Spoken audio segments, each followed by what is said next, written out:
جنت کی قیمت بتائی حضور نے کہ اگر تو جنت چاہتا ہے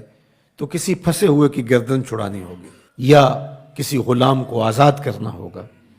اور اگر تیرے پاس یہ ہمت نہیں ہے، تیری مالی صورتحال ایسی نہیں ہے کہ تو غلام آزاد کر سکے، کسی مقروض کا قرض ادا کر کے کسی پھنسے ہوئے کی گردن چھڑا سکے، تو دو کام کر لینا، کسی بھوکے کو کھانا کھلا دینا، کسی پیاسے کو پانی پلا دینا۔ ان دو چیزوں کے بدلے کے اندر تیرا رب تجھ کو جنت عطا کرے گا۔ یہ سودا کوئی مہنگا تو نہیں ہے، کسی ضرورت مند کی ضرورت کو پورا کر دینا، کسی دکھیے کو، کسی پریشان حال کو، کسی مفلوق الحال کو، پیاس اور بھوک سے تڑپتے ہوئے شخص کی ضرورت کو پورا کر دینا، یہ دخول جنت کا سبب اور ذریعہ قرار پایا۔ آقا کریم علیہ السلام نے ارشاد فرمایا، تین اشخاص ہیں اللہ قیامت کے دن ان کے ساتھ ہم کلام نہیں ہوگا اور نہ ان کی طرف نظر رحمت سے دیکھے گا۔ ان تین اشخاص میں سے ایک شخص کا ذکر کیا کہ ایسا شخص جو کسی ارض فلات میں، کسی جنگل میں، کسی اجاڑ میں تھا اور اس کے پاس پانی موجود تھا، اور کوئی اور شخص بھی اس جنگل میں پھنسا ہوا ملا تو اس نے اس سے 2 گھونٹ پانی مانگا، حالانکہ اس کے پاس اتنا پانی تھا کہ اگر 2 گھونٹ پانی دے دیتا تو اس کے پاس تو پانی پھر بھی موجود رہتا، لیکن اس نے اس ڈر سے کہ ابھی میرا سفر لمبا ہے تو میں اس کو کیوں دوں، تو اس نے پانی نہیں دیا۔ کل قیامت کا دن ہوگا تو اللہ اس شخص کی طرف نظر رحمت سے نہیں دیکھے گا، کہے گا کہ میرے بندے نے تجھ سے پانی مانگا اور تو نے نہیں دیا، آج میں بھی تیری طرف التفات نہیں کروں گا۔ تو اللہ کے بندوں سے پیار کرنا یہ اللہ سے پیار کی دلیل ہے، تو اللہ کے بندوں کی مدد، نصرت اور اعانت یہ اللہ کے حضور عقیدتوں کا اظہار اور محبتوں کا ذریعہ ہے۔ وہ لوگ جن کو اللہ نے توفیق دی اور ان کی ضرورت سے زیادہ مال دیا ہے تو وہ معاشرے کے لاچار، مجبور، بھوک، افلاس اور ننگ کے اندر مبتلا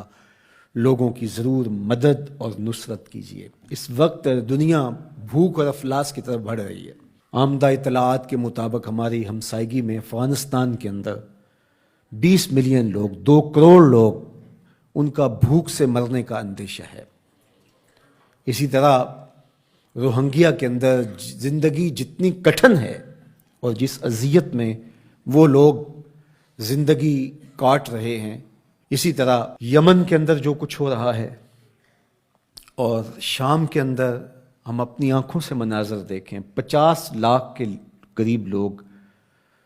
سخت سردی کے اندر اذیت میں پڑے ہوئے ہیں۔ زیادہ تعداد بچوں کی ہے اور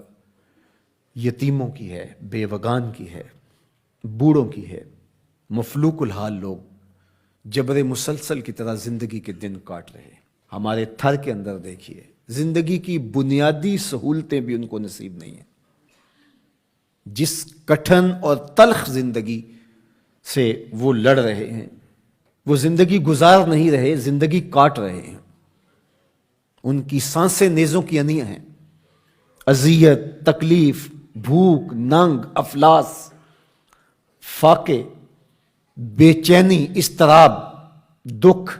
محرومیاں۔ ذرا ان سب بے بس، مجبور اور لاچار لوگوں کا ایک تصور کیجئے،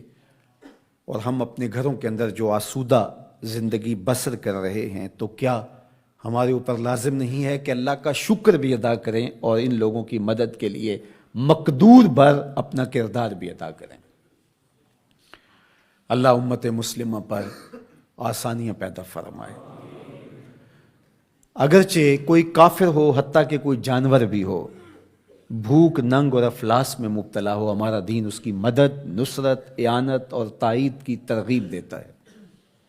ہمارے مذہب کا ہمارے لیے حکم ہے کہ ضرورت مندوں کی ضرورت کو پورا کرو، اس کا مذہب پوچھے بغیر،